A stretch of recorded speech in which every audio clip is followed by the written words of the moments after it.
Yeah, starting practice at 11 here today. For us, we're scheduled, our scrimmages are on these Wednesdays, but kind of get the most out of what we're doing. These Saturday practices are huge because we got a day off on Sunday, so we put them through a pretty good physical today. Today we'll work through some scenarios we haven't been through. We'll work overtime at the end of practice. We'll work an end of game. We'll have a full padded practice. We'll work in an Illini drill and do some fundamentals that we don't normally get in during the course of the regular practice. So overall, we've been pretty good. We have a couple guys that will get back today from injury.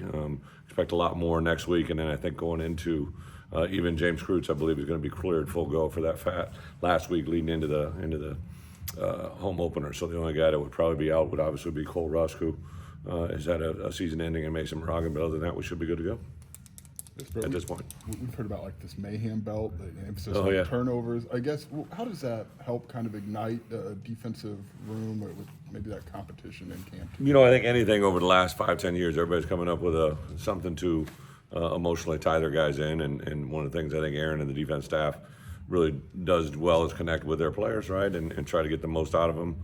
They definitely wear the belt with pride, and there's a lot goes into it, not just the turnover, but doing things a certain way and creating havoc. So I really like the way our defensive guys have fundamentally changed just some things that they've done in the spring and then carried forward to this fall about the way we play defense, how we attack the football, how we leverage the game, and also the negative sides of things that if we don't do them well, the counter effect. You mentioned that, move Demetrius John, JoJo Hayden to outside linebacker just to add to that position. What did you see in those two that you thought that would be? Well, two things, both of them different. JoJo actually played outside linebacker at East St. Louis, and when I offered him, I was literally in high school that day. I was when there visiting with Sunk, and he was on our radar a little bit, but hadn't done a full film evaluation, but saw him that day, saw him moved around, listened to what Sunk had to say. I made an offer on the spot. I thought he could play outside backer. When we got here, we were a little thin at the inside backer, so we started off there, which was a little bit of a change, and I knew when we transitioned him, I thought it would come back to him really quickly, and it did. Those first couple days were very impressive. Unfortunately, he had a shoulder injury. Now he'll be back.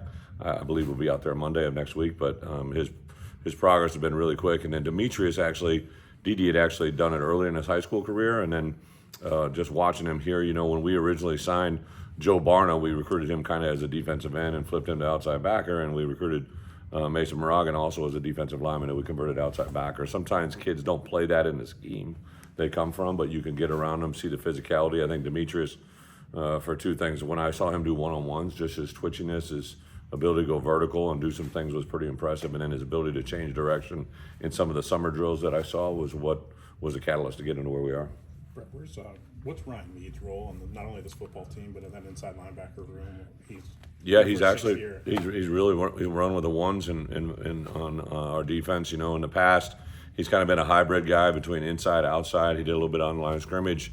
I think last spring, when with a change to Archie, I think he really captivated Archie's thought process, but also defensively, trying to get our best players on the field. The things that he did special teams wise, I think were kind of contagious and carried him into the defensive meeting room. He plays incredibly smart. He's really, really aware. He has a high football IQ. And then I know he's taking a lot of pride. This is his last year. I had a senior meeting the other day, and I gave him and Zeke a little bit of grief. They were in there for their third senior meeting, I think, in their careers. But I think in this program, you'll see guys. I put on some video this morning and showed guys that were, from drills 3 years ago in the spring, and several guys now in this building, right, are some of our better players. But also there was one clip where it was Owen Carney going against Vidarian Lowe with Chase Brown as a running back, and Doug Kramer was snapping the ball. Those four guys are all now in the NFL, and I think it just shows the fundamentals. We always talk about fundamentals are the key to good football plays, and bad fundamentals are usually the result of bad football plays. I think that part carries forward with our guys, and it's a good way to kind of live it and see it. You've got all your own stuff going on, but have you been able to keep in contact with some of the guys on the league now in the NFL? Or Yeah, I think the greatest teacher to our kids is NFL guys, right? So just a simple thing, somebody sent a photo. I got a photo that was all of our Washington guys they were going with the Jets, right, and Tony Adams. So I saw that photo. I just sent it on to our crew. We got a text chain with Pat Pearson and Bret Moore, and I said, is this going to be a graphic, right? And they're like, absolutely. So that turned into that. I went back and forth with Johnny last night because I saw he wasn't dressed in that video. I just said, hey, how you doing? Where's it at? Isaiah Williams. I think about a month ago, he sent me a picture. I might have shared it with him and Frank Ragnow, which is one of my former players in the past, in a cool tub recovery together, right? So I kind of just shot that back at those two and kind of had some fun with that. And then I think he had 5 catches the other night, 5 targets, 5 catches. So I actually showed those clips to our guys this morning because it was a wet weather game, right? And he had a quote that basically said, we didn't have any bad weather during fall camp, but I go back to it and I said, hey, not only do practice habits pay off for you here, they also pay off in the future, right? So, anything we can teach from, learn from, those guys walk the walk with those guys, right? I know our guys, some of these guys are literally in daily contact with Spoon, right? So I think anything that shows he's not only just a good player, a high draft pick, he might be one of the better players in the league, right? So I think any of that stuff does wonders for us. Obviously, you guys added Terrence Brooks in the secondary, but there's a lot of guys, it sounds like, kind of vying for a spot in that cornerback room. Like, what do you like about how that competition is shaping up? Well, no doubt, obviously, Xavier Scott is a guy that's, played a lot of football for us to have in that room, his maturity, his presence. But, yeah, I've been very impressed with a couple of our transfers, especially Torrey Cox. He's a guy that I think a year ago at the beginning of summer, we were aware of him, didn't know how it was going to play out, got him on campus, really liked his demeanor, his maturity. And he's been very impressive out here.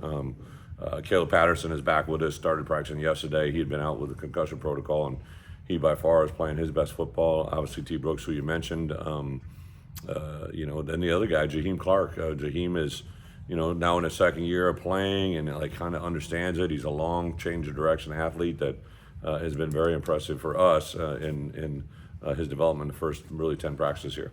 You brought Caleb Patterson in last year and really liking what he could be. How much did just a year being here maybe change things for him? I think, for what I've learned, a lot of times those junior college guys that literally became,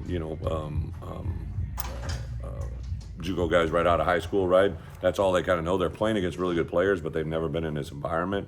I think him, Capka Jones, to a certain amount, Rio Sanders, and Caleb from a year ago, some of these guys, when they first come in, all of a sudden it's just different, right? The detail of their training, the way their accountability, we make them weigh in 3 times a day, we hydration test them, all of that can just be accumulative. Holy cow, this is different, right? And it takes them a while to get their feet settled. I thought Caleb Patterson, at the end of last year, we started putting him as a guy that defends their flyers on punt, and he was literally holding up some of the best coverage guys that I thought in our league. And I'm like, man, that's the same drill, right, that you're going to have to do as a corner. And I really became impressed with him. He's got a little confidence, and yeah, his enthusiasm, his energy, just his confidence is really high. I know you mentioned Josh Kurtz is limited right now. I Yeah. would assume Kevin and TJ are kind of stepping into a bigger role. Yeah. How do they look? In that Kevin, TJ, actually TJ has a soft tissue, so he won't be going today, but he'll be back Monday. But, TJ really probably had his best practice on Wednesday in the scrimmage element. I thought he really has continued to go forward. Kevin has continued. He'd been kind of splitting time between center and guard. Now with Josh out, like I said, it's kind of a little blessing for this next 10-day window. We'll really rep Kevin and TJ, but also Brandon Henderson is a guy that's played in there and repped in there. So we're able to get him kind of going in that regard as well. So I think one of the blessings is just to build a little bit of depth in the position we needed. Is there a position Brandon Henderson doesn't play? He plays all 5. Literally, I remember as one of his first springs, he played in the first or second week he's here, he played all 5 spots in one practice, right? And just a really good testament. Here's 3 things, B. Henderson. He's a big kid that runs, and he's very athletic. He's super intelligent, got a really good football IQ, and he takes ownership in things, right? Like when we literally grabbed him the night before and said, hey, tomorrow we'd like you to do some stuff at center, and his